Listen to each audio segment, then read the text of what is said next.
हेरिरहन्छौ किन वैशालु तरङ्गले यो मन छुन्छौ किन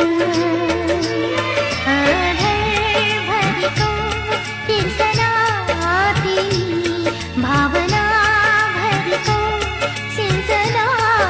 तिमी सृजना भरिको उमङ्ग तिमी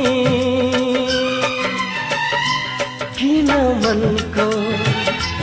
तरङ्गमा छोइदिन्छौ